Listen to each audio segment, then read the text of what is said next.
Nous entrons maintenant dans la somme théologique. Ce début demande de l'attention, mais il ne durera pas ainsi. La question 1 est une porte étroite. J'ai ouvert la somme, j'ai lu le premier article, puis j'ai feuilleté le livre. Et je me suis rendu compte d'une chose. Au début, il faut s'accrocher. La question 1 qui traite de la doctrine sacrée, de savoir ce qu'elle est et à quoi elle s'étend, est une question exigeante. Mais elle est là pour une raison précise, et il ne faut pas lâcher. Ce n'est pas toujours aussi ardu, c'est un passage. Et une fois franchi, le chemin s'ouvre. Commençons. Thomas commence par expliquer ce qu'il est en train de faire. Il définit ce qu'il appelle la doctrine sacrée. Les 3 premiers articles de la question 1 que nous allons parcourir aujourd'hui posent donc les fondations. La première question posée dans l'article 1 est d'une simplicité trompeuse. Avons-nous vraiment besoin de la théologie ? La doctrine sacrée est-elle nécessaire ? La raison humaine ne suffit-elle pas ? Dans l'article 1, les objections vont toutes dans le même sens. Elles partent d'une grande confiance dans l'intelligence humaine. L'homme peut connaître la vérité simplement par sa raison. Ce qui dépasse la raison relèverait de la foi et non pas du savoir. Et multiplier les sciences semblerait inutile si la philosophie suffit déjà. Autrement dit, si la raison fonctionne, à quoi bon une doctrine révélée ?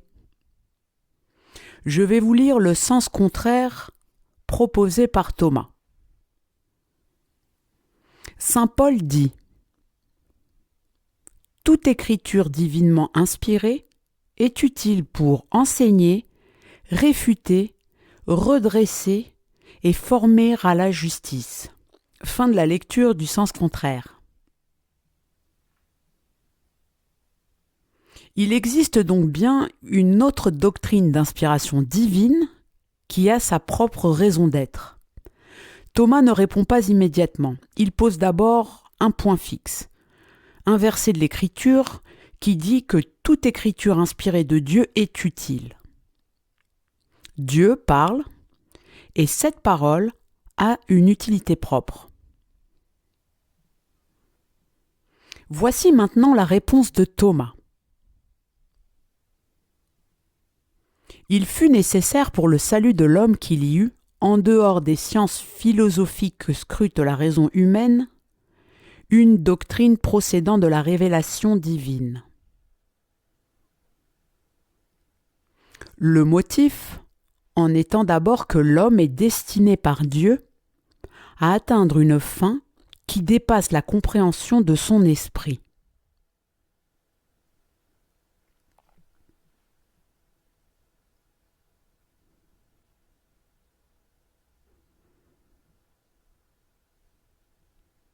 Or, il faut que les hommes connaissent d'avance cette fin afin de diriger leurs intentions et leurs actions vers elle. De plus, même à l'égard de ce que la raison humaine est capable de connaître concernant Dieu, la vérité ne se manifeste qu'à un petit nombre, après beaucoup de temps, et se trouve mêlée de nombreuses erreurs.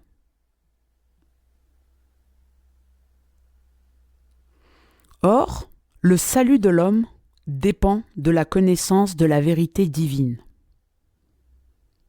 Il était donc nécessaire, pour que ce salut fût assuré, que les hommes fussent instruits par une révélation divine. Fin de la réponse de Thomas. Oui, la doctrine sacrée est nécessaire, parce que l'homme est ordonné à une fin qui dépasse sa raison. La raison humaine peut connaître beaucoup de choses. Le monde, les causes, les lois, et même quelque chose de Dieu. Mais elle ne peut pas par elle seule connaître la fin ultime de l'homme, ce pourquoi il est fait. Et Thomas ajoute une raison très concrète. Même ce que la raison peut connaître sur Dieu, elle ne le connaît que difficilement, peu d'hommes y parviennent, après beaucoup de temps et avec beaucoup d'erreurs. La révélation n'abolit pas la raison, elle rend la vérité accessible, sûre et commune. La théologie n'est donc pas un luxe, elle est nécessaire pour que l'homme connaisse sa fin et marche sans se perdre.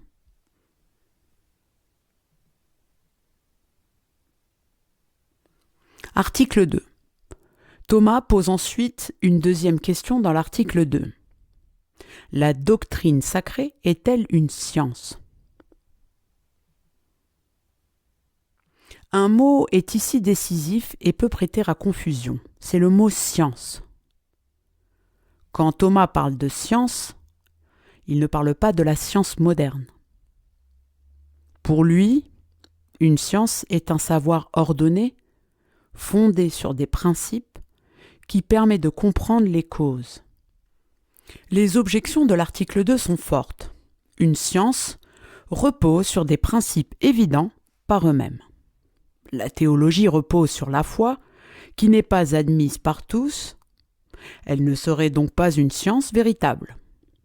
Je lis là le sens contraire proposé par Thomas. Saint Augustin dit : à cette science appartient seulement par quoi la foi, très salutaire, est engendrée, nourrie, défendue et corroborée. La doctrine sacrée est donc bien une science. Fin de la lecture du sens contraire. Voici maintenant la réponse de Thomas.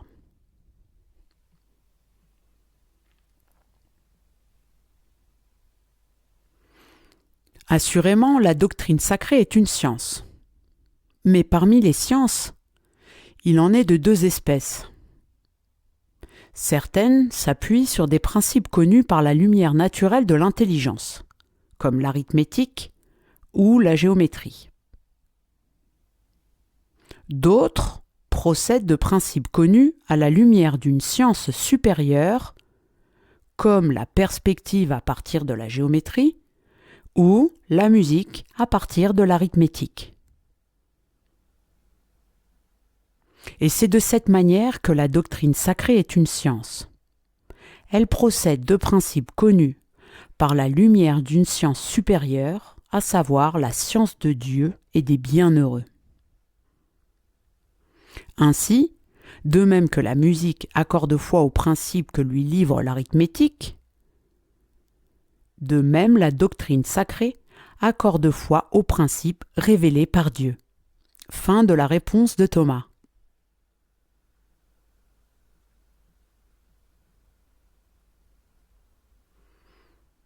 Thomas rappelle qu'il existe des sciences dites subalternées. Le mot est un peu technique, mais il désigne une chose très simple. Il existe des sciences qui ne démontrent pas elles-mêmes leurs principes, mais qui les reçoivent d'une science plus haute.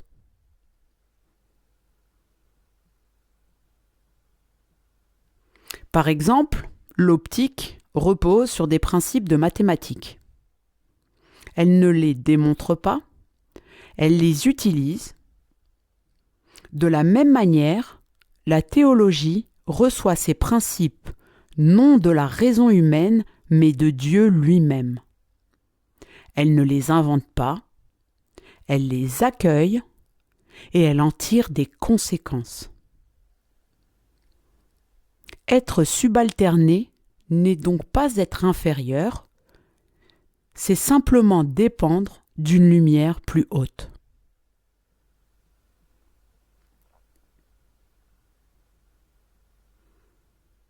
La théologie reçoit ses principes de la science de Dieu et de la connaissance des bienheureux. Elle est donc bien une science, réelle, rigoureuse, mais d'un ordre supérieur.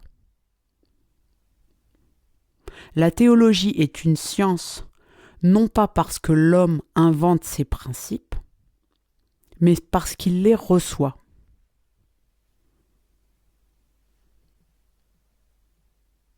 Enfin, Thomas pose une troisième question dans l'article 3. La doctrine sacrée est-elle une seule science ? Après tout, elle parle de Dieu, de l'homme, du monde, de la morale, du Christ. Ces objets semblent trop différents pour former une unité. Je lis le sens contraire. L'Écriture dit : la sagesse lui donna la science des choses saintes. Fin de la lecture du sens contraire. Voici maintenant la réponse de Thomas. La doctrine sacrée est bien une science une. L'unité d'une science ne se prend pas de la diversité de ses objets matériels, mais de l'unité de la raison formelle sous laquelle ils sont considérés. Ainsi, bien que Dieu, l'homme et les créatures soient des réalités diverses, ils sont envisagés dans la doctrine sacrée sous un même rapport, en tant qu'ils sont connus par la révélation divine. Tout ce qui est connaissable par la révélation divine s'unifie donc dans la doctrine sacrée comme dans une science unique. Fin de la réponse de Thomas.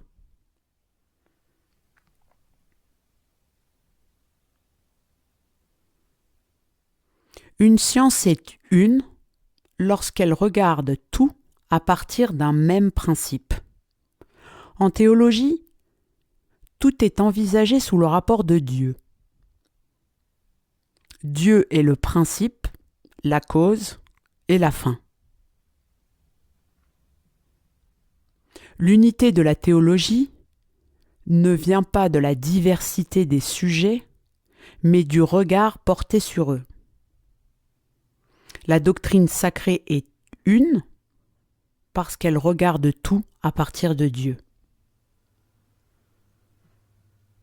En 3 articles, Thomas a posé l'essentiel. 1. La théologie est nécessaire. 2. La théologie est une science. 3.